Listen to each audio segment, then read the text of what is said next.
እና በተለይ በዚህ ዘመን ያለው ወጣት በሚታየውና በማይታየው ዓለም ላይ ያለው ዲፈረንስ ምን እንደሆነ የገባው አይመስለኝም። አብዛኞቻችን አልገባንም። እዚህ ሁላችንም የምናምነው የሚታየውን ነገር ሎጂካል መጽሐፍ ቅዱስ ላይ የሚነሱትን ታሪኮች አናምንም። እግዚአብሔርን ማመን የሚባሉ ነው። ለምሳሌ አንድ ሰው የቤተክርስቲያን ሰው መጥቶ ሊመክረን ይችላል። ካለንበት ችግር እንድንወጣ እንዲሁ ነው ያለህን ነገር አሁን ያለበትን ነገር ለእግዚአብሔር አሳልፈህ ስጠው፣ ምንም ጥረት አታድርግ ሲለን ማመን አንፈልግም፣ ውስጣችንም አይቀበሉ። ምክንያቱም እኛ የምናምነው የሚታየውን ዓለም ነው። ወይም ይሄ እንዴት ነው ሎጂካል ሆነናል። እንዴት ይሆናል? ይሄ የሚያሳየው በጣም ከቤተክርስቲያን ከመጽሐፍ ቅዱስ ከእግዚአብሔር መራቃችን ነው፣ መታመማችን ነው የሚያሳየው።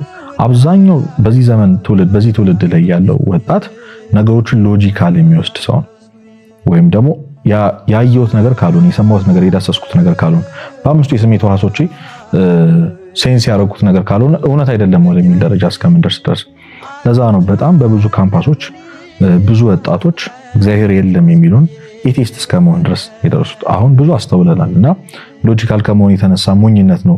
ለምሳሌ በሪሊጅን መታጠር፣ በሃይማኖት የታጠረ ሰው መሆን፣ የተገዛ ሰው መሆን፣ ከሃይማኖት በታች መሆን፣ ይሄ እንዲህ ነው ይሄ እንዲያድርግ ከሚል ነገር የተላቀቅኩ ነፃ ሰው ነኝ የሚለውን ፍልስፍና ህይወታችን ላይ አፕላይ አድርገን የምንኖር በጣም ብዙ ሰዎች ያለነውና እውነታውን አለመረዳት ልክ ነው ብለን ያሰብነው ነገር ልክ እንዳልሆነ ልክ ሊሆን ይችላል ወይስ አይደለም የሚለውን ጥያቄ ራሱ አለመጠየቃችን ሌላኛው የዚህ ትውልድ ትልቁ በሽታ ነው።